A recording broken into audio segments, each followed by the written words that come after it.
Good evening everyone. मैं चित्रांश श्रीवास्तव आप सभी का स्वागत करता हूं आपने अपने यूट्यूब चैनल एमपीडिया पर। हम मध्य प्रदेश के बारे में बात कर रहे हैं। हम बात करने वाले हैं एमपी जीके के बारे में, और जो पहला टॉपिक है एमपी जीके का उसे हम बोलते हैं मध्य प्रदेश का एक परिचय, एमपी एट ग्लैंस। हम जानेंगे कि क्या है मध्य प्रदेश, क्या है मध्य प्रदेश की संरचना। हम देखेंगे कि किस तरह से मध्य प्रदेश का गठन हुआ, क्या क्या अलग अलग फीचर्स, क्या क्या अलग अलग परिवेश के हिसाब से हम मध्य प्रदेश को जानने की कोशिश करेंगे। अब छोटी सी बात है कि मध्य प्रदेश नाम का, एमपी नाम का ये जो राज्य है, ये अस्तित्व में आया है आपका 1 नवंबर 1956 के दिन इसका ये राज्य अस्तित्व में आया है। अगर हम लोग देखें तो ऐसा नहीं है कि आज़ादी के समय से मध्य प्रदेश नाम का राज्य नहीं था। तो ऐसा है कि मध्य प्रदेश की अगर हम बात करें तो जब हम आज़ाद हुए at the time of independence, तो मध्य भारत प्रांत के नाम से क्या हुआ करता था, भारत के मध्य में एक राज्य अस्तित्व में आया था।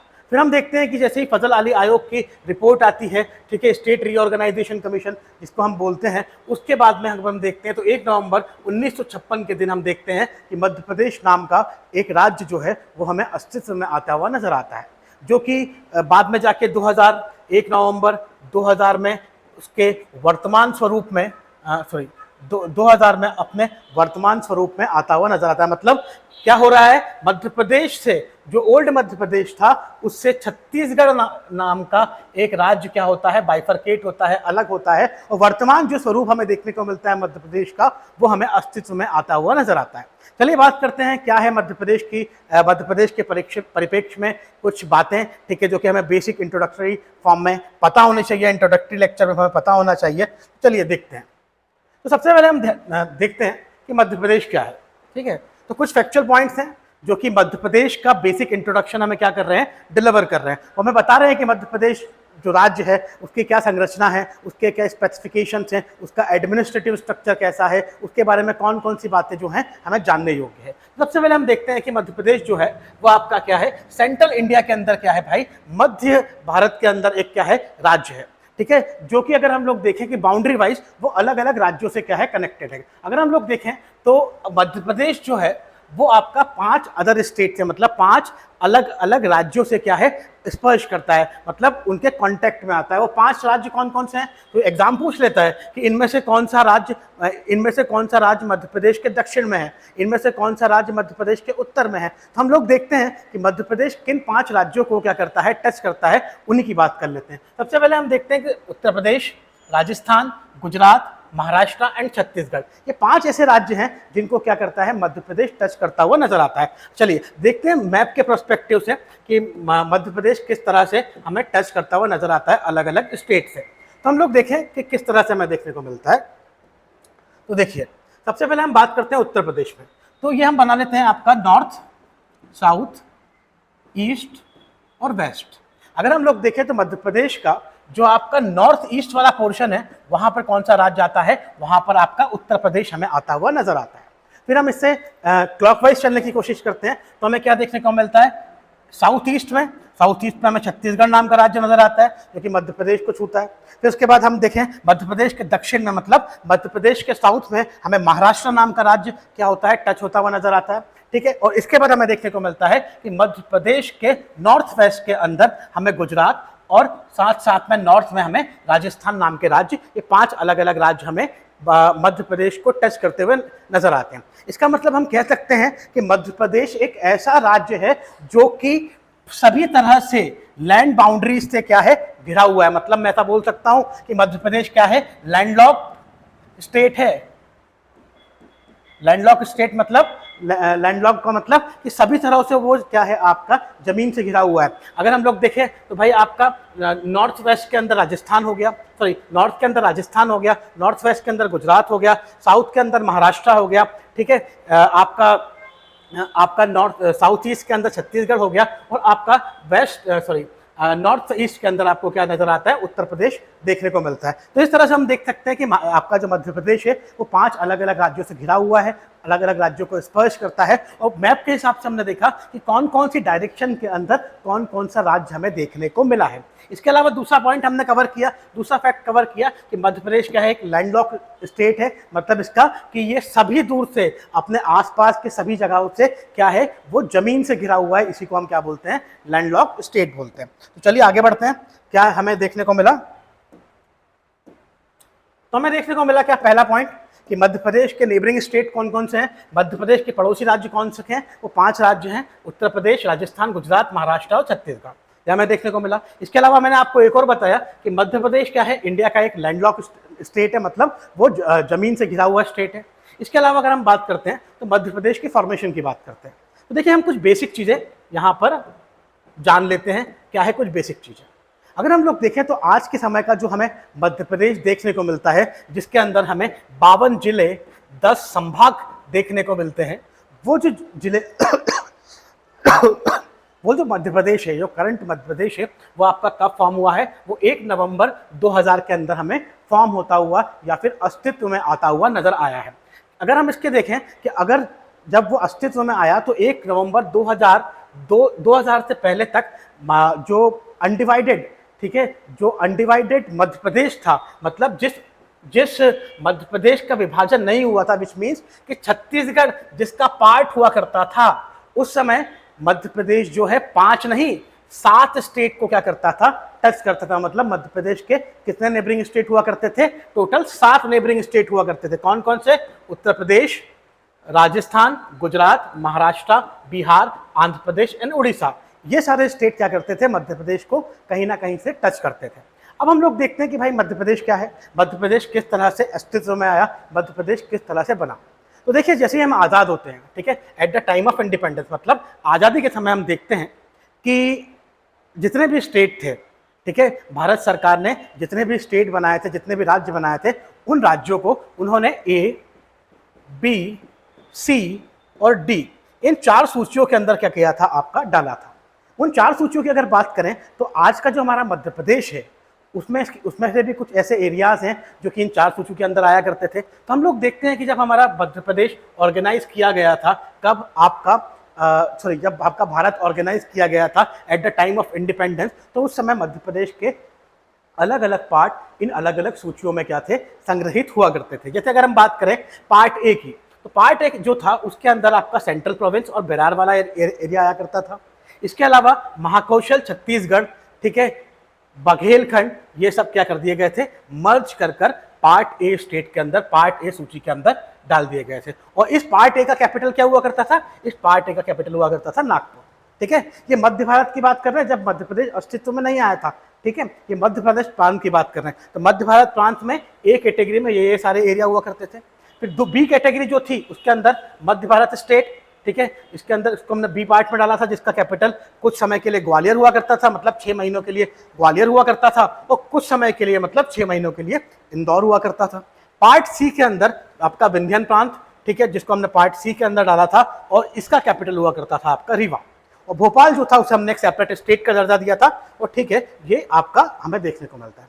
फिर फाइनली हम लोग देखते हैं क्या होता है आगे चल के। तो हम लोग देखते हैं कि आगे क्या हमें देखने को मिलता है। तो हम लोग देखते हैं कि भाई किस तरह से मध्य प्रदेश फॉर्म में आया। अब हम लोग देखते हैं कि क्या होता है। 9 दिसंबर 1953 के अंदर, 9 दिसंबर 1953 के अंदर क्या होता है, आपका रीऑर्गेनाइजेशन कमेटी बनाई जाती है। सॉरी, 9 दिसंबर 1953 के दिन क्या होता है, आपका रीऑर्गेनाइजेशन कमेटी बनाई जाती है। और इस रीऑर्गेनाइजेशन कमेटी का काम क्या होता है, इस रीऑर्गेनाइजेशन कमेटी का काम होता है कि इससे ये पता लगाना था कि भारत में स्टेट का निर्माण, भारत में राज्य का निर्माण क्या भाषा के आधार पर होना चाहिए, क्या लिंग्विस्टिक बेसिस पे इंडियन स्टेट का फॉर्मेशन हमें करना चाहिए या नहीं करना चाहिए। क्योंकि at the time of independence अगर हम लोग देखें तो जवाहरलाल नेहरू हैं, आपके सरदार वल्लभ भाई पटेल हैं, इन सब लोगों ने अपनी रिपोर्ट को देकर पेश कर भाई लिंग्विस्टिक बेसिस पे, भाषाई आधार पर राज्यों के गठन की जो बात चल रही थी उसे हटा दिया था। फिर हम लोग देखते हैं 1953 के अंदर पहला एक राज्य बनता है भाषा के आधार पर, जिसका नाम होता है आंध्र प्रदेश। ठीक है। इस आंध्र प्रदेश के बनने के बाद पट्टाभी श्रीरामल्लू की डेथ के बाद हम लोग देखते हैं कि हम क्या देखते हैं कि सरकार, जो भारत सरकार है, वो 9 दिसंबर 1953 के दिन क्या करती है, रीऑर्गेनाइजेशन कमेटी को क्या करती है, गठन करती है। अब ये स्टेट रीऑर्गेनाइजेशन कमेटी की अगर हम बात करें तो इसके जो चेयरमैन थे, ठीक है, इस आयोग के जो अध्यक्ष थे, इनका नाम था फजल अली। इसीलिए इस पूरी रीऑर्गेनाइजेशन कमेटी को, ठीक है, इस पुनर्गठन आयोग को हम किस नाम से जानते हैं, फजल अली आयोग के नाम से भी क्या करते हैं, जानते हैं। अब क्वेश्चन ये भी पूछ सकता है कि मध्य प्रदेश का जो गठन हुआ है वो किस आयोग की अनुशंसा पे हुआ है। तो हमें ध्यान में रखना होगा कि फजल अली जो साहब हैं, उनकी अनुशंसा के ऊपर, उनकी रिकमेंडेशन के ऊपर क्या किया गया है, मध्य प्रदेश और बाकी और दूसरे जो राज्य जिनका गठन भाषाई आधार पर किया गया था, जिनका फॉर्मेशन लिंग्विस्टिक बेसिस पे किया गया था, उसके लिए कमीशन रिस्पॉन्सिबल कौन है, फजल अली आयोग।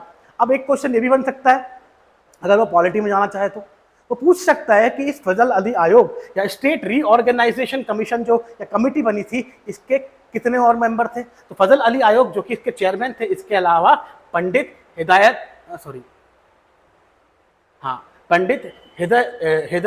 हृदयनाथ कुंजरू और के.एम. पनिकर साहब भी क्या थे, इसके मेंबर हमें होते हुए नजर आते हैं। अब फाइनली इस स्टेट रीऑर्गेनाइजेशन कमीशन मतलब राज्य पुनर्गठन आयोग की अनुशंसा के ऊपर, रिकमेंडेशन के ऊपर हम लोग देखते हैं कि मध्य प्रदेश नाम का जो राज्य है, ठीक है, वो 1 नवंबर 1956 के दिन हमें अस्तित्व में आता हुआ नजर आता है। मतलब मध्य प्रदेश जो है वो कब बनता है, उसका फॉर्मेशन कब होता है, मध्य प्रदेश का फॉर्मेशन हमें होता हुआ नजर आता है कब, आपका 1 नवंबर 1956। अगर क्वेश्चन आता है कि मध्य प्रदेश का गठन कब हुआ था, मध्य प्रदेश का फॉर्मेशन कब हुआ था, तो हमें याद रखना है कि मध्य प्रदेश का फॉर्मेशन जो है वो 1 नवंबर 1956 के अंदर होता हुआ नजर आता है। और किस आयोग की अनुशंसा पर, किस आयोग के रिकमेंडेशन पर, फजल अली आयोग पर। और किस बेसिस पे, तो ध्यान रखना लैंग्वेज, लिंग्विस्टिक मतलब भाषाई आधार पर हमें मध्य प्रदेश का फॉर्मेशन होता हुआ नजर आता है। ठीक है, यह हमें समझ में आ गया। फिर इसके बाद हम आगे चलते हैं। फिर मध्य प्रदेश जो है वो 1956 में फॉर्म हुआ। उसके बाद में मध्य प्रदेश का जो एक विभाजन हमें होता हुआ नजर आया वो 2000 के अंदर हमें नजर आया। जिस 2000 के अंदर हमने मध्य प्रदेश, इसको हम बोलते हैं separation of Madhya Pradesh and formation of Chhattisgarh, which means कि मध्य प्रदेश जैसा राज्य जो कि उस समय भारत का सबसे बड़ा राज्य हुआ करता था, उससे हमने क्या किया, उसका एक पार्ट अलग किया, उसका एक भाग अलग करके हमने क्या कर दिया, हमने एक और नया राज्य बना दिया। उस नए राज्य का नाम क्या दिया हमने, उस नए राज्य को नाम दिया हमने छत्तीसगढ़। अब हम बात करते हैं क्या होता है छत्तीसगढ़, कैसे बनता है। तो हम लोग देखते हैं 2000 की बात है, सन 2000 की बात है, डेट भी हमें याद होना चाहिए, 1 नवंबर 2000। 1 नवंबर 2000 के अंदर हम लोग देखते हैं कि मध्य प्रदेश को वापस से रीऑर्गेनाइज किया जाता है। मध्य प्रदेश का एक पार्ट अलग करके एक नया राज्य का गठन किया जाता है, जिसका नाम क्या होता है आपका, जिसका नाम होता है छत्तीसगढ़। अगर हम लोग देखें छत्तीसगढ़ जब बनाया गया मध्य प्रदेश से अलग कर, तो मध्य प्रदेश की जो आपका वेस्टर्न पार्ट है आपका, सॉरी ईस्टर्न पार्ट है, ईस्टर्न पार्ट की जो 16 जिले हैं, 16 डिस्ट्रिक्ट्स हैं, इनको अलग करके हमने क्या किया गया, आपका छत्तीसगढ़ का निर्माण किया गया। और छत्तीसगढ़ अस्तित्व में कब आया, 1 नवंबर आपका 2000 के अंदर। तो अभी एक क्वेश्चन ये पूछ सकता है, एग्जाम पूछता है, एक क्वेश्चन तो पूछता है कि मध्य प्रदेश का गठन कब हुआ, एक क्वेश्चन ये पूछता है कि मध्य प्रदेश का वर्तमान स्वरूप कब अस्तित्व में आया, मतलब मध्य प्रदेश का प्रेजेंट स्टेटस जो है वो कब एग्जिस्टेंस में आया है। तो वो डेट आपको याद रखनी है, 1 नवंबर 2000 के दिन वो जो वर्तमान स्वरूप है मध्य प्रदेश का, वो हमें अस्तित्व में आता हुआ नजर आता है। ठीक है, जब छत्तीसगढ़ को बनाया गया तो उस समय छत्तीसगढ़ में कितने जिलों को शामिल किया गया, तो मध्य प्रदेश के 16 जिलों को अलग करके क्या बनाया गया, आपका छत्तीसगढ़ बनाया गया। ठीक है, और जब हमने छत्तीसगढ़ को बनाया तो मध्य प्रदेश के पास 45 जिले और 9 संभाग अस्तित्व में थे। मतलब at the time of the formation of Chhattisgarh MP के पास कितने डिस्ट्रिक्ट थे, 45 डिस्ट्रिक्ट थे और 9 डिवीजन हमें देखने को मिल रहे थे। चलिए आगे बढ़ते हैं, देखते हैं और क्या क्या चीजें देखने को मिलती है। ठीक है, तो ये देखिए मध्य प्रदेश की एक संरचना हमें देखने को मिलती है, मध्य प्रदेश का एक मैप देखने को मिलता है। ठीक है, जो आज के समय जो कि प्रेजेंट टाइम का एक मैप है, जिसमें हमने देखा कि मध्य प्रदेश के नेबरिंग स्टेट राजस्थान, उत्तर प्रदेश, छत्तीसगढ़, महाराष्ट्र और गुजरात, ये हमें समझ में आए। इसके अलावा अगर हम लोग देखेंगे तो मध्य प्रदेश के डिस्ट्रिक्ट हमें देखने को मिलेंगे। तो मध्य प्रदेश के टोटल डिस्ट्रिक्ट कितने हैं आपके, मध्य प्रदेश के टोटल डिस्ट्रिक्ट है आपके 52। ठीक है, अब एक क्वेश्चन दिमाग में आ सकता है कि अभी थोड़े टाइम पहले हमारे माननीय मुख्यमंत्री जी शिवराज सिंह चौहान ने एक घोषणा की कि रीवा से अलग करके वो एक नया जिला बनाने जा रहे हैं। ठीक है, उस जिले का नाम है मऊगंज। ठीक है, इस मऊगंज नाम के जिले को जब उन्होंने बनाया तो क्या मध्य प्रदेश के इस जिले की जब घोषणा हुई तो क्या मध्य प्रदेश के जिलों की संख्या 52 से 53 हो गई? नहीं, ये जिला कब, मऊगंज नाम का जो जिला जो कि रीवा से अलग होकर बनेगा, ये जिला कब बनेगा? इसे जिला बनाने की घोषणा की गई 15 अगस्त से। अब आने वाला 15 अगस्त जब आएगा, जब रीवा से अलग करके हम क्या करेंगे, मध्य प्रदेश का 53वां 53rd क्या करेंगे, जिले का गठन करेंगे, जिसका नाम क्या होगा, मऊगंज होगा। ठीक है, अब आगे बढ़ते हैं हम लोग। ये मध्य प्रदेश के संभागों के नाम हमें देखने को मिले। ठीक है, 10 संभाग है मध्य प्रदेश में। ठीक है, चंबल संभाग, ग्वालियर संभाग, उज्जैन संभाग, इंदौर संभाग, भोपाल संभाग, नर्मदापुरम, सागर संभाग, जबलपुर संभाग, रीवा संभाग, शहडोल संभाग। इस नर्मदापुरम को हम होशंगाबाद के नाम से भी जानते हैं, ये भी आप ध्यान रखिएगा। चलिए आगे बढ़ते हैं, कुछ और बेसिक पॉइंट्स के बारे में हम डिस्कस कर लेते हैं जो कि मध्य प्रदेश से रिलेटेड हमें देखने को मिलते हैं। अब हम लोग देखते हैं मध्य प्रदेश के कुछ स्पेसिफिक फीचर्स, कुछ ऐसे तथ्य जो कि एग्जाम हमसे डायरेक्टली पूछ लेता है।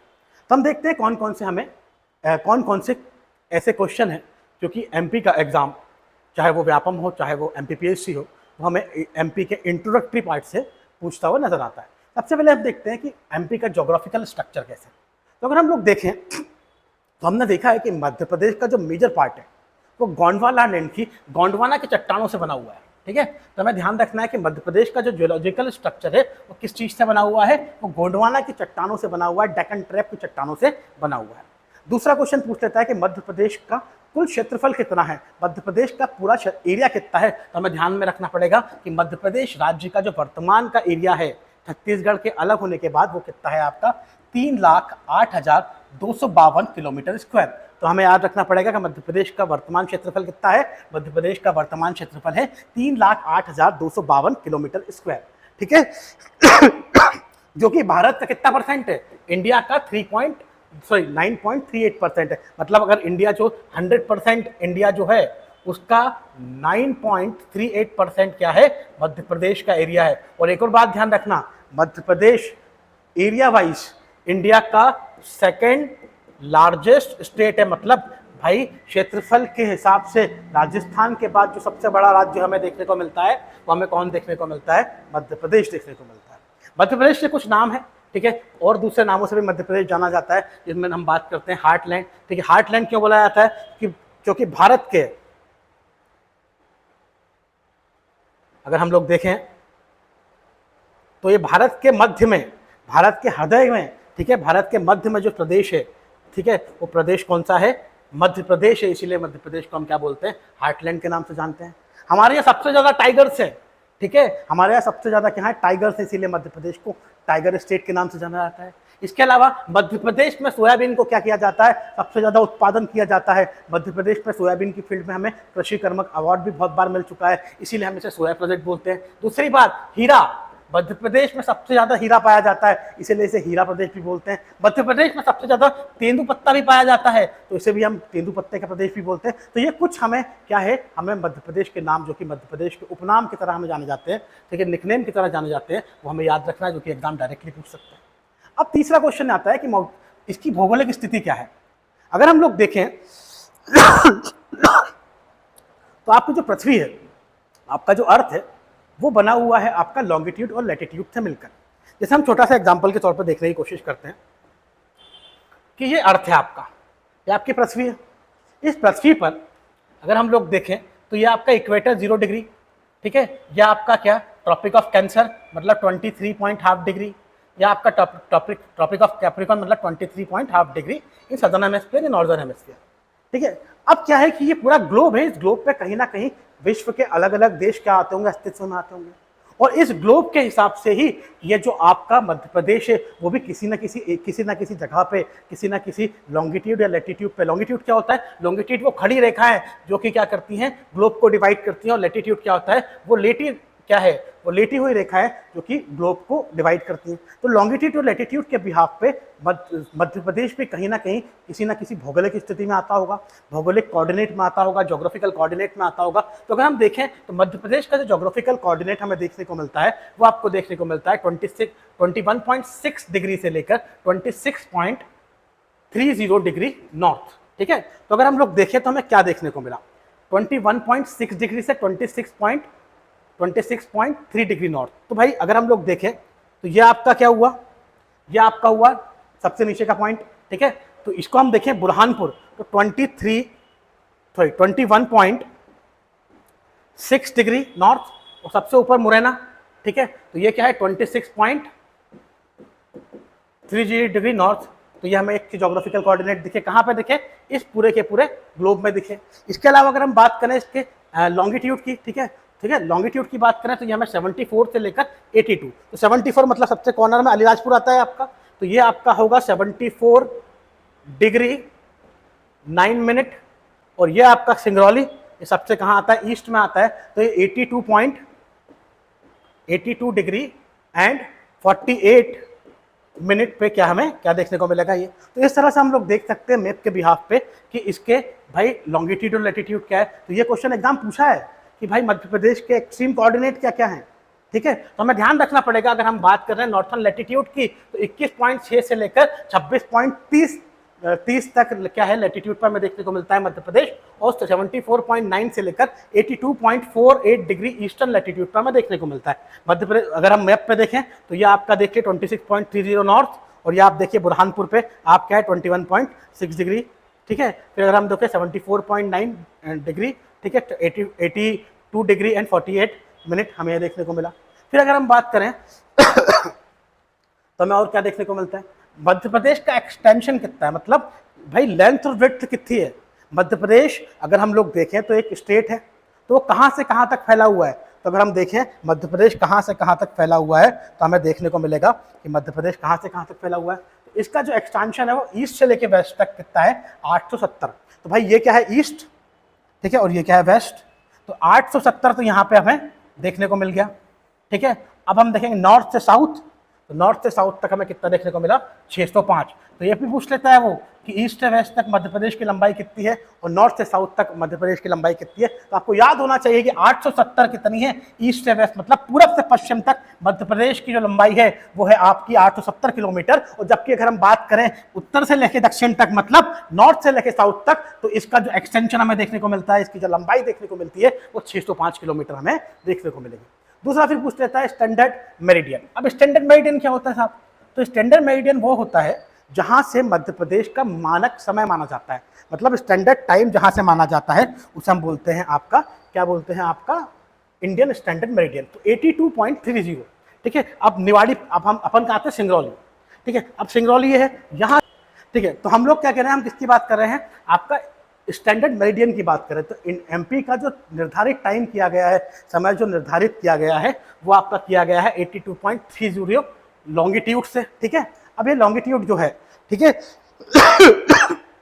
ये कहाँ से गुजर रही है, आपका सिंगरौली डिस्ट्रिक्ट से गुजर रही है। और सिंगरौली डिस्ट्रिक्ट कहाँ है आपकी, ये यहाँ पे। तो हमें ध्यान में रखना पड़ेगा कि 82.30, ठीक है, मतलब 82.30 जो आपका लॉन्गिट्यूड है वही किस चीज़ को बता रही है आपका, वो आपका बता रही है भाई भारत की समय रेखा, मतलब टाइम इंटरनेशनल इंडियन क्या बोलते हैं इंडियन टाइम जोन को हमें रिप्रेजेंट कर रही है। फिर हम लोग देखें तो हमें और क्या क्या चीज़ देखने को मिलती है। तो हमने देखा कि मध्य प्रदेश के जो स्टेट है, मैंने अभी आपको बताया था कि कौन सा स्टेट किसके डायरेक्शन में, उत्तर प्रदेश नॉर्थ में।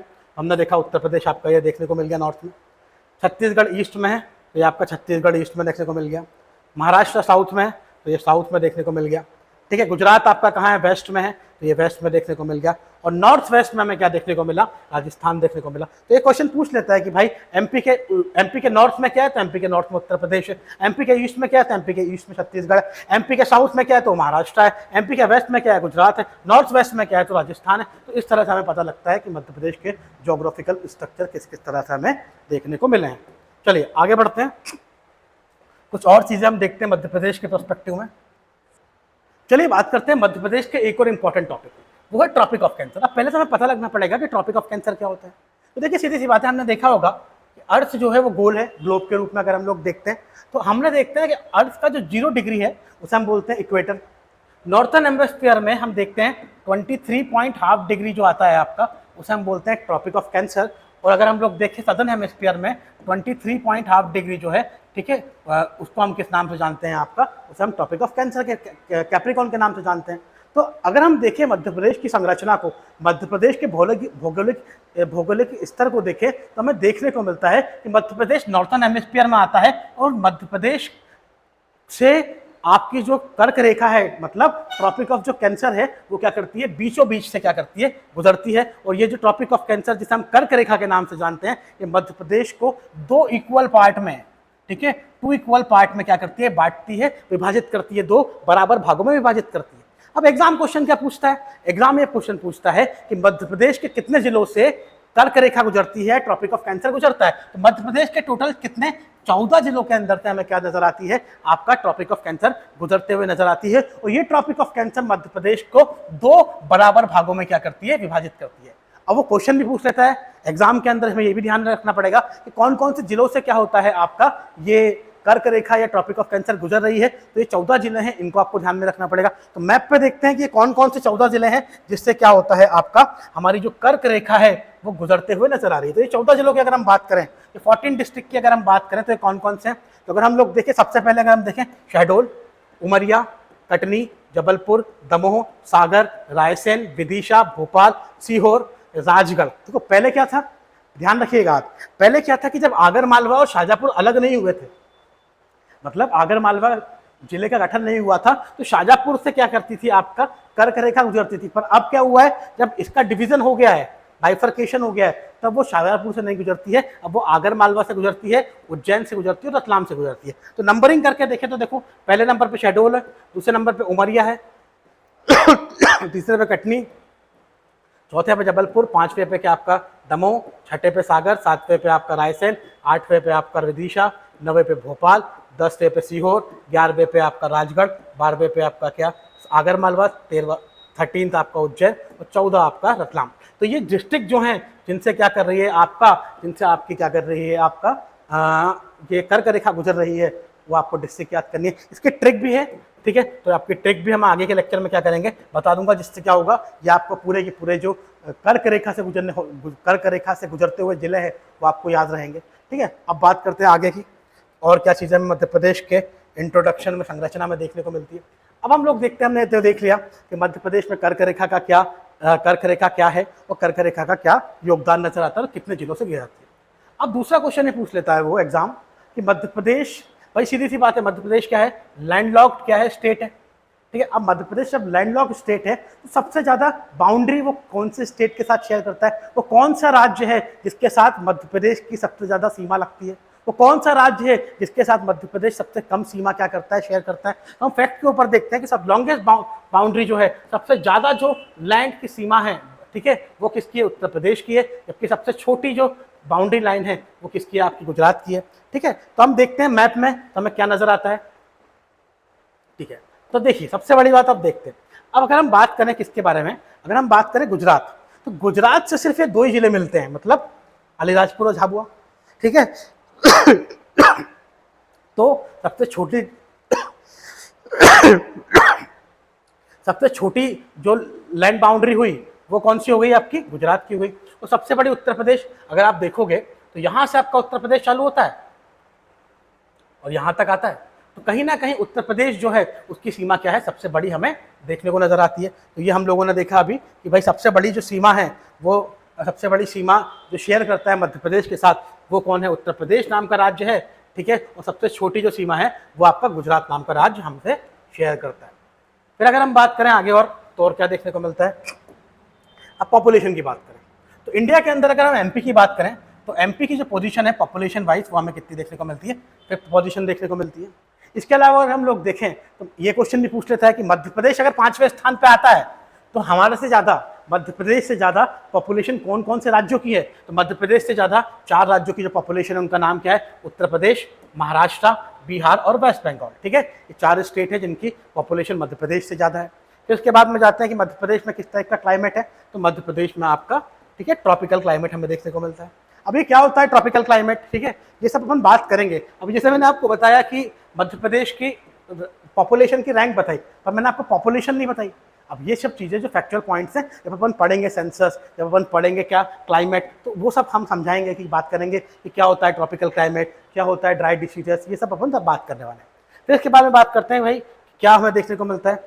ठीक है, तो हम बात देखते हैं कि मध्य प्रदेश कैसा सिचुएटेड है। मध्य प्रदेश सिचुएटेड है आपका north central part of peninsular प्लेटू of India. मतलब आप देखो, अगर हम लोग इंडिया को देखते हैं,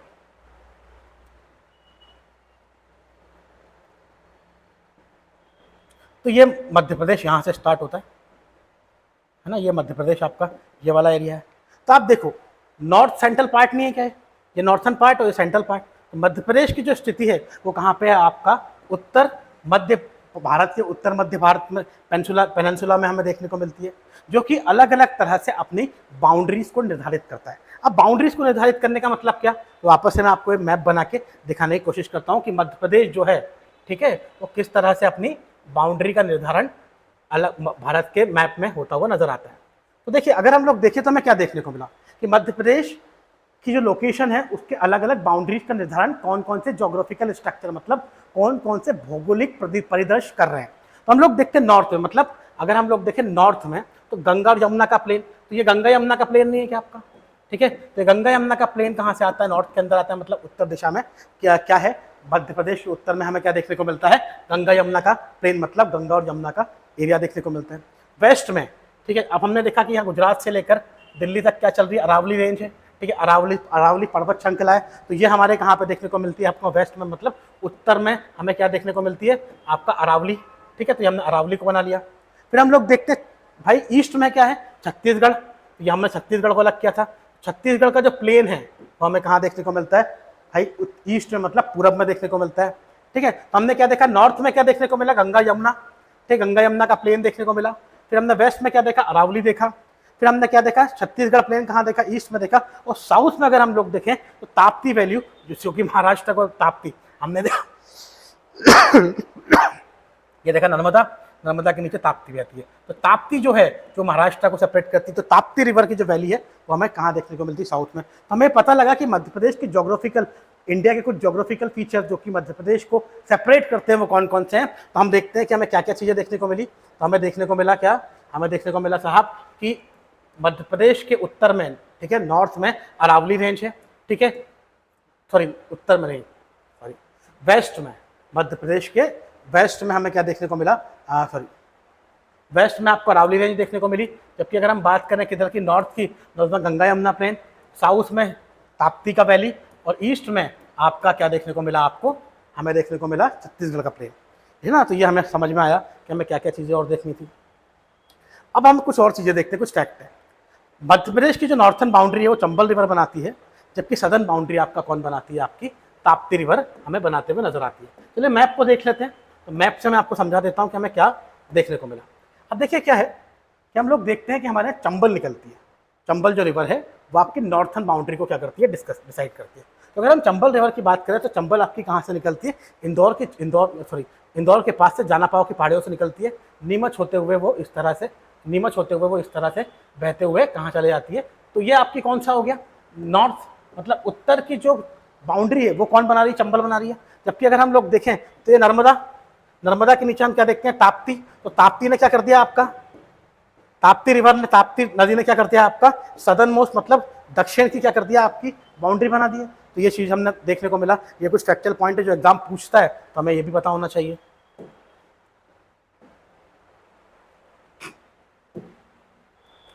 चलिए, तो ये हमने हो गया। अब हम बात करते हैं कुछ और चीज़ों के बारे में। अब हम बात करते हैं मध्य प्रदेश के कुछ फैक्चुअल पॉइंट की, जो कि एग्जाम डायरेक्टली क्वेश्चन में पूछ लेता है। तो हम देखते हैं कि मध्य प्रदेश में क्या क्या कुछ चीज़ें हैं भाई, क्या उसकी भौगोलिक संरचना की बात कर ली। अब एडमिनिस्ट्रेटिव, मतलब हम बात करें तो एडमिनिस्ट्रेटिव स्ट्रक्चर की बात करते हैं, किस तरह से मध्य प्रदेश चल रहा है। तो अगर हम लोग देखें तो मध्य प्रदेश के अंदर टोटल संभाग कितने हैं, तो मध्य प्रदेश के अंदर टोटल संभाग कितने हैं, 10 संभाग हैं। ठीक है, अब ये संभाग कौन कौन से हैं, इनको डिटेल में अपन आगे जब संभाग पढ़ेंगे तो डिस्कस करेंगे। फिर जिले, मध्य प्रदेश में जिले कितने हैं, 52। मैंने अभी आपको बताया था एक जिला और शामिल हो जाएगा, इसका नाम मऊगंज होगा, रीवा से अलग होके। वो कब होगा, 15 अगस्त के दिन हमें शामिल होता हुआ नजर आएगा। इसके अलावा तहसील की बात करें तो मध्य प्रदेश में टोटल कितनी तहसील है, 2019 के हिसाब से 424 तहसील हमें नजर आती। ब्लॉक कितने हैं, 313 ब्लॉक हैं। म्युनिसिपल कॉर्पोरेशन मतलब नगर निगम। मध्य प्रदेश में नगर निगम की संख्या कितनी है? 16 नगर निगम की संख्या है। इसमें भिंड और आपका दतिया है, ये भी कैबिनेट ने पास कर दिया है। ठीक है, इसके अलावा म्यूनसिपालिटी की बात करें मतलब नगर पालिका की, तो मध्य प्रदेश में टोटल नगर पालिका कितनी है? 99। ये आपको फैक्ट याद करने पड़ेंगे, एग्जाम डायरेक्टली पूछ लेता है कि भाई मध्य प्रदेश में नगर निगम की संख्या कितनी है, तो मध्य प्रदेश में नगर निगम की संख्या 16 है, ये आपको पता होना चाहिए। ठीक है, मध्य प्रदेश में नगर पालिका की संख्या कितनी है? 99 नगर पालिका मध्य प्रदेश में हमें देखने को मिलती है, हमें पता होना चाहिए। इसके अलावा नगर पंचायत कितनी है मतलब म्यूनसिपल काउंसिल, तो ये 293 हमें देखने को मिली। जनपद पंचायत अगर आप पंचायती राज पढ़ोगे तो जनपद पंचायत नाम का एक स्ट्रक्चर पढ़ोगे 3 टायर स्ट्रक्चर के अंदर, जब हम पढ़ेंगे मध्य प्रदेश का क्या एडमिनिस्ट्रेटिव पार्ट। ठीक है, तो हम इसको डिस्कस करेंगे कि क्या होता है आपका जब पंचायती राज पढ़ेंगे मध्य प्रदेश के अंदर, तो हम ग्राम पंचायत और जिला पंचायत को भी डिस्कस करेंगे। तो मध्य प्रदेश में जिला पंचायत की 300 कितनी है आपका जनपद पंचायत कितनी है आपकी, सॉरी जनपद पंचायत 313 है। ग्राम पंचायत आपकी कितनी है? आपकी 22,812 है। टोटल विलेजेस कितने हैं मध्य प्रदेश के अंदर? तो ये 54,903 है। ठीक है, पॉपुलेटेड विलेज कितने हैं? ठीक है, जनसंख्या भाई तो ये 52,117 है। पुलिस रेंज, पुलिस से क्वेश्चन भी आता है। मध्य प्रदेश की पुलिस रेंज में भी अलग अलग होती है। एक होती है डीआईजी रैंक और एक डीआईजी मतलब आईजी इंस्पेक्टर जनरल, और दूसरा होता है डिप्टी इंस्पेक्टर जनरल। तो डीआईजी और आईजी रैंक जो होती है वो 11 और 15 हमें नजर आती है। पुलिस डिस्ट्रिक्ट पुलिस कितनी है? तो भाई हमारे डिस्ट्रिक्ट पुलिस स्टेशन कितने हैं आपके? 52 हमें देखने को मिलते हैं।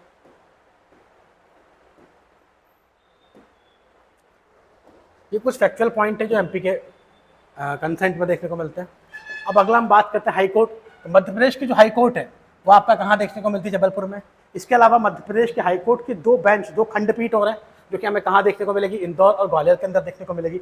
जब हम हाई कोर्ट पढ़ेंगे तो हम देखेंगे कि इंदौर हाई कोर्ट कब बनी है, ग्वालियर हाई कोर्ट कब बनी है, ये बेंच कब बनी है इनकी, तो ये भी हम देखेंगे। अगला हम देखेंगे Madhya Pradesh state legislative assembly, मतलब मध्य प्रदेश की अगर स्टेट लेजिस्लेचर मतलब विधानसभा की बात करें तो मध्य प्रदेश की विधानसभा में कितनी सीटें हैं? 230 है। ठीक है, अब एक सीट जो थी पहले 231 हुआ करती थी, जिसमें से एक एंग्लो इंडियन की हुआ करती थी, जिसको कि हमने अभी क्या कर दिया है, थोड़ा टाइम पहले हटा दिया हमने कॉन्स्टिट्यूशनल अमेंडमेंट करके, मतलब संविधान संशोधन करके। एंग्लो इंडियन की सीट जब हटी तो मध्य प्रदेश की टोटल सीट कितनी हो गई विधानसभा की? 230 हो गई, जिनमें से एससी मतलब शेड्यूल कास्ट के लिए, ठीक है, कितनी है? 35 रिजर्व्ड है, और एसटी के लिए मतलब शेड्यूल ट्राइब के लिए 47 रिजर्व सीट हमें देखने को मिलती है। ये क्वेश्चन वो एग्जाम में पूछ लेता है कि मध्य प्रदेश की विधानसभा के अंदर एससी के लिए कितनी सीटें रिजर्व है? तो एससी के लिए जो सीटें रिजर्व है वो है 35, और एसटी के लिए जो सीटें रिजर्व हैं वो कितनी है? 47 इसके अलावा मध्य प्रदेश की लोकसभा की सीट की बात करें तो लोकसभा में हमारे यहाँ कितनी है? 29 सीटें हैं। ठीक है, जनसंख्या के हिसाब से हमारे यहाँ कितनी है? 29 सीटें हैं, जिसमें से भी 4 सीट एससी के लिए रिजर्व है, और जबकि 6 सीटें जो हैं वो किसके लिए रिजर्व कर दी गई है? एसटी के लिए रिजर्व कर दी गई है। आपको देखना पड़ेगा, अगर हम लोग देखें इन सीटों की अगर देखें तो यहाँ एससी को देखो, यहाँ एसटी को देखो। ठीक है, यहाँ पर अपन देखते हैं किसकी बात करते हैं? विधानसभा की, और यहाँ हम बात करते हैं लोकसभा की। तो देखो आप विधानसभा के अंदर एससी की सीटें कितनी है? 35, और एसटी की कितनी है? 47। ठीक है, जबकि लोकसभा की अगर हम बात करें तो कितनी है? 4, और ये है 6। हमें समझ में आ रहा है इस चीज़ से कि मध्य प्रदेश में एसटी जो पॉपुलेशन जो है उसका रिप्रेजेंटेशन क्या है? ज़्यादा है, विच मीन्स कि मध्य प्रदेश में एससी पॉपुलेशन, एससी की जनसंख्या से ज़्यादा जनसंख्या किसकी होगी? एसटी की जनसंख्या होगी। ये इस चीज़ को रिप्रेजेंट कर रहे हैं। अब हम कुछ चीज़ और देख लेते हैं, कुछ और फैक्ट कि मध्य प्रदेश का ईस्टर्न मोस्ट डिस्ट्रिक्ट कौन सा है? वेस्टर्न मतलब पूर्वी क्या है जिला कौन सा है? पश्चिमी जिला कौन सा है? उत्तरी जिला कौन सा है? और दक्षिणी जिला कौन सा है? मध्य प्रदेश के पूर्व में जो पूर्वी जिला है वो सिंगरौली है। ठीक है, वेस्टर्न मतलब पश्चिम में जो जिला है वो आपका कौन सा है? अलीराजपुर है। नॉर्थ उत्तर में जो है वो मुरैना है, और जबकि बुरहानपुर जो है वो दक्षिण में हमें ज़्यादा देखने को मिलता है। मैप से भी इस चीज़ को समझ लेते हैं। अगर मैप को देखोगे आप तो मैप में भी आपको ये चीज़ आराम से देखने को मिल जाएगी।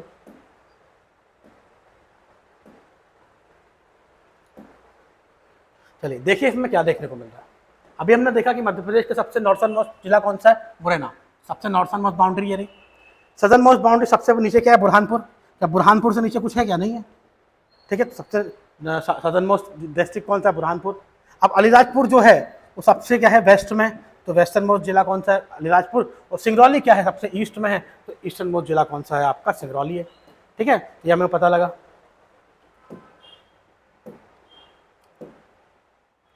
चलिए अब आगे बढ़ते हैं। इसके अलावा अब हम लोग कुछ और चीज़ें देख लेते हैं। मध्य प्रदेश में कुछ स्थान हैं जिनको उनकी कैपिटल के नाम से भी जाना जाता है। मतलब मतलब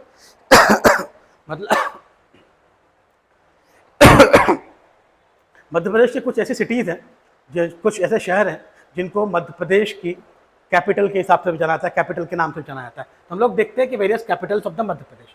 एडमिनिस्ट्रेटिव कैपिटल मतलब कार्यकारिणी, जो कैपिटल जो है, कार्यकारिणी जो आपकी राजधानी है वो क्या है, भोपाल है। सारे के सारे एडमिनिस्ट्रेटिव जो बिहेवियर है, ठीक है, वो कहाँ से लिए जाते हैं, भोपाल से लिए जाते हैं। इसके अलावा हम देखते हैं संस्कारधानी मतलब कल्चरल संस्कार कैपिटल किसको माना गया है, वो जबलपुर को माना गया है। संस्कारधानी हम जबलपुर को बोलते हैं। इसके अलावा हम क्या बोलते हैं, इकोनॉमिक मतलब आपका इकोनॉमिक और स्पोर्ट्स कैपिटल, खेल की कैपिटल और वित्त कैपिटल हमने किसे माना है, आपका इंदौर शहर को माना है। ये भी डायरेक्टली क्वेश्चन पूछा जाता है तो आपको पता होना चाहिए। समर कैपिटल मतलब ग्रीष्मकालीन राजधानी किसे माना गया है, आपका पचमढ़ी को। पचमढ़ी एकमात्र मध्य प्रदेश का हिल स्टेशन है, ठंडी जगह है, इसीलिए हम इसे क्या बोलते हैं, ग्रीष्मकालीन राजधानी के नाम से जानते हैं। एनर्जी कैपिटल मतलब भाई ऊर्जा कैपिटल, ऊर्जा की राजधानी किसे माना गया है, सिंगरौली को माना गया, क्योंकि सिंगरौली में बैडन नाम की जगह है जहाँ पर हमने क्या लगा रखे हैं, पावर प्लांट लगा रखे हैं। ठीक है, पावर प्लांट है जो कि क्या करते हैं, ऊर्जा का उत्पादन करते हैं, इलेक्ट्रिसिटी का क्या करते हैं, उत्पादन करते हैं। म्यूजिक कैपिटल मतलब संगीत की राजधानी किसे माना गया है, मैहर, जो कि सतना जिले में आपको देखने को मिलता है। जब माता जो शारदा माता का मंदिर है मैहर, वहाँ हम किस नाम से जानते हैं, म्यूजिक कैपिटल के नाम से जानते हैं। चलिए आगे बढ़ते हैं और कुछ चीज़ें जो फैक्ट हमें मध्य प्रदेश के बारे में एक नज़र में पता होना चाहिए। ठीक है, तो हम देखते हैं मध्य प्रदेश के कुछ स्टेट सिंबल। ठीक है, मध्य प्रदेश जो राज्य है उसका जब गठन हुआ 1956 के अंदर, तो हमने कुछ ऐसी चीज़ें जो मध्य प्रदेश के अंदर पाई जाती हैं उनको क्या कर दिया, स्टेटहुड मतलब राज्य के सिंबल के रूप में क्या किया गया, राज्य के चिन्हों के रूप में क्या किया, अपना लिया गया। तो हम उन राज्य चिन्हों के बारे में बात करते हैं कि मध्य प्रदेश का भाई राज्य की वृक्ष क्या है, राज्य की मछली क्या है। तो हम सबसे पहले डिसाइड करते हैं भाई मध्य प्रदेश का स्टेट एनिमल, मध्य प्रदेश का राजकीय जानवर कौन सा है, बारहसिंगा। बारहसिंगा जो है, जिसका फोटो आपको नजर आ रहा है, ठीक है, तो बारहसिंगा क्या है, मध्य प्रदेश का आपका क्या है, पशु है। ठीक है, जो सबसे राजकीय पशु जो मध्य प्रदेश का है बारहसिंगा है। ये किस स्पीशीज से, किस ब्रीड से बिलोंग करता है, तो ब्रेडी नाम की जो ब्रीड है इससे बिलोंग करता है। ठीक है, इसको, ठीक है, बारहसिंगा को स्टेट एनिमल हमने कब डिक्लेयर किया, तो 1988, ये एग्जाम पूछ सकता है कि 1981 के अंदर हमने क्या किया, बारहसिंगा को स्टेट एनिमल क्या कर दिया, डिक्लेयर कर दिया। मध्य प्रदेश का स्टेट पुष्प, ठीक है, राजकीय पुष्प क्या है, तो मध्य प्रदेश का राजकीय पुष्प है व्हाइट लिली। ठीक है, लिली का जो सफ़ेद कलर का फूल होता है जिसका फोटो हमें यहाँ देखने को मिल रहा है, वो क्या है, मध्य प्रदेश का स्टेट राजकीय पुष्प हमें देखने को मिलता है। इसका साइंटिफिक नेम क्या है, ठीक है, तो इसका वैज्ञानिक नाम है लिलियम कैंडिडम। लिलियम कैंडिडम क्या है, इसका क्या है, साइंटिफिक नेम है। ठीक है, ये किस फैमिली से आता है, तो लिलियस फैमिली से ये बिलोंग करता है। इसके अलावा तीसरा हम कहते हैं मध्य प्रदेश का राजकीय पक्षी, तो मध्य प्रदेश का राजकीय पक्षी क्या है, दूधराज। ठीक है, जिसका फोटो हमें देखने को मिल रहा है, बड़ा सुंदर सा बर्ड है। ठीक है, इसको और किस नाम से जाना जाता है, इसे पैराडाइज फ्लाई कैचर के नाम से जाना जाता है और इसे शाह बुलबुल के नाम से भी जाना जाता है। ये क्वेश्चन पूछ सकता है कि शाह बुलबुल किसे बोलते हैं, तो हमें ध्यान रखना होगा कि दूधराज को ही हम शाह बुलबुल के नाम से जानते हैं। ये कहाँ कहाँ पाया जाता है मध्य प्रदेश के अंदर, तो मध्य प्रदेश के अंदर धार के अंदर क्या है, आपका वाइल्ड लाइफ सेंचुरी है। ठीक है, वहाँ सरदारपुर और सैलाना जो कि रतलाम के अंदर है। ठीक है, वाइल्ड लाइफ सेंचुरी मतलब वहाँ ये पाया जाता है। ठीक, इसे भी कब डिक्लेयर किया गया, 1981 में डिक्लेयर किया गया। चलिए आगे बढ़ते हैं। अब मध्य प्रदेश की राजकीय मछली कौन सी है, तो राजकीय मछली का नाम क्या है, महाशीर, जिसका फोटो हमें नजर आता है। ये कहाँ पाई जाती है, मेनली अगर हम लोग देखें तो खंडवा के अंदर जो नर्मदा रिवर है, नर्मदा नदी के अंदर, खंडवा के अंदर ये महाशीर जो मछली है ये अबंडेंस में मतलब बहुता में पाई जाती है, इसीलिए हमने इसको क्या कर दिया, आपका मध्य प्रदेश की राजकीय मछली का दर्जा दे रखा है। इसका साइंटिफिक नेम क्या है, तोर पुटिओरा। ठीक है, तोर पुटिओरा क्या है, इसका साइंटिफिक नेम है। और इसे डिक्लेयर कब किया गया, इसे 2011 में हमने राजकीय मछली डिक्लेयर किया गया। मध्य प्रदेश का राजकीय पेड़ कौन सा है, तो मध्य प्रदेश का राजकीय पेड़ है आपका बरगद का पेड़, जिसे हम बैनियन ट्री के नाम से भी जानते हैं। 1981 में हमने इसे डिक्लेयर किया गया और इसका साइंटिफिक नेम क्या है, फ्यूकस वेंगलिसिस। ठीक है, फ्यूकस वेंगलिसिस इसका क्या है, नाम है। स्टेट फ्रूट मतलब मध्य प्रदेश का फल, राजकीय फल कौन सा है, आम, मैंगो, जिसे हम जानते हैं। मैंगो की दो प्रजाति मध्य प्रदेश की बड़ी ही फेमस है, इन दो प्रजातियों को आपको याद रखना है। पहला है अलीराजपुर की नूरजहान आम की प्रजाति और दूसरी है आपकी, ठीक है, रीवा की सुंदरजा प्रजाति, ये बड़े ही फेमस टाइप के क्या होते हैं, आम होते हैं, जो कि नूरजहान कहाँ से है, अलीराजपुर से, और सुंदरजा कहाँ है, रीवा से, ये आपको ध्यान रखना पड़ रहा है। एक और क्वेश्चन बनता है आम से कि मध्य प्रदेश में आम रिसर्च सेंटर, ठीक है, वो कहाँ पे है, तो मध्य प्रदेश का गोविंदगढ़ रीवा के अंदर क्या है, मध्य प्रदेश का आम रिसर्च सेंटर हमें देखने को मिलता है। इसके अलावा आखिरी चीज़ हम लोग देख लेते हैं आज के लेक्चर के हिसाब से, ठीक है, आखिरी फैक्ट देख लेते हैं कि मध्य प्रदेश का स्टेट स्पोर्ट्स का मतलब क्या कि राजकीय खेल कौन सा है, तो मध्य प्रदेश का राजकीय खेल कौन सा है, आपका मलखम्ब है। मलखम्ब देखिए इस तरह से किया जाता है, एक डंडे पे चढ़कर, है ना, तो ये हमें मलखम्ब देखने को मिला। तो मलखम्ब जो क्या है, मध्य प्रदेश का राजकीय खेल है, इसे हमने क्या किया, 2013 के अंदर मध्य प्रदेश का राजकीय खेल डिक्लेयर किया है, ठीक है। इसके अलावा किस एरिया में परफॉर्म किया जाता है, तो मालवा वाले एरिया में मलखम्ब जोरों शोरों से परफॉर्म किया जाता है, इसे मालवा का खेल के नाम से भी जाना जाता है। अब एक क्वेश्चन पूछता है कि प्रभात जोशी सम्मान जो है वो किस फील्ड में दिया जाता है, ठीक है, सम्मान से एक क्वेश्चन बनता है, तो प्रभात जोशी सम्मान जो है वो मलखम्ब से दिया जाता है, ये हमें ध्यान रखना है। इसके अलावा हम देखें तो एमपी मलखम्ब एकेडमी, मध्य प्रदेश की जो मलखम्ब अकादमी है ये कहाँ पर स्थित है, तो भाई प्रभात जोशी कहाँ से थे, उज्जैन से थे, तो ये भी कहाँ है, आपका उज्जैन से देखने को मिली। इसके अलावा एक और पॉइंट हमें देखने को मिलता है, 2020 के अंदर मलखम्ब को हमने, ठीक है, नेशनल स्पोर्ट्स के अंदर अवार्ड के अंदर शामिल किया गया। जैसे राष्ट्रीय अवार्ड दिए जाते हैं खेल की इसमें, तो उसमें मलखम्ब में भी अवार्ड दिया जाए, वो कब शामिल किया गया, 2020 के अंदर शामिल किया गया। चलिए, आई होप सो आपको ये मध्य प्रदेश का जो लेक्चर था एट द ग्लेंस, ये आपको समझ में आया होगा। मेरे हिसाब से आपको कोई डाउट नहीं होगा। होप सो मिलते हैं फिर अगले लेक्चर में।